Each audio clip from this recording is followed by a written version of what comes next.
வணக்கம். வில்லம்புச் செய்திகள். அகில இந்திய சட்ட உரிமை பாதுகாப்பு அறக்கட்டளை 1ஆம் ஆண்டு விழாவை முன்னிட்டு நலத்திட்ட உதவிகள் வழங்கப்பட்டது.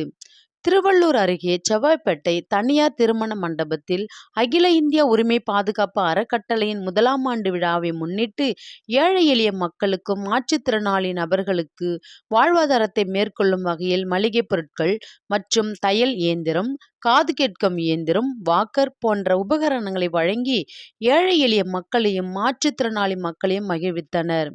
நிறுவன தலைவர் ஞானசேகரன் தலைமையில் நடைபெற்ற இந்த நிகழ்ச்சியில் ஆவடி புதுவாழ்வு சபை தலைமை போதகர் ஜாக்கப் கோஷி, குழந்தைகள் நல நீதிபதி மாலினி, மாநில சிறுபான்மையினர் நல ஆணையம் வசந்த் மற்றும் பொது செயலாளர் வெங்கடேசன், பொருளாளர் கார்த்திகேயன் மற்றும் சிறப்பு அழைப்பாளர் கலந்து கொண்டனர்.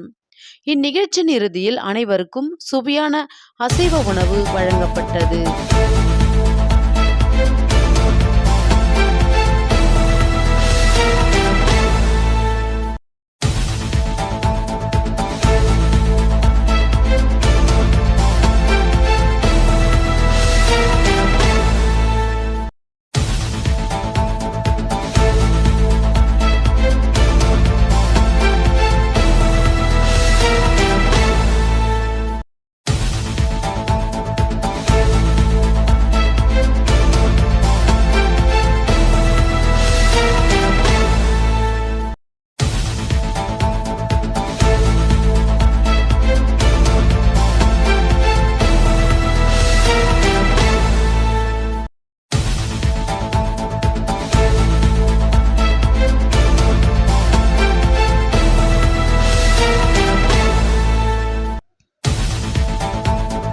உடனுக்குடன் செய்திகளை தெரிந்து கொள்ள வில்லம்பு சேனலை சப்ஸ்கிரைப் செய்து பெல் ஐகானை அழுத்தவும்.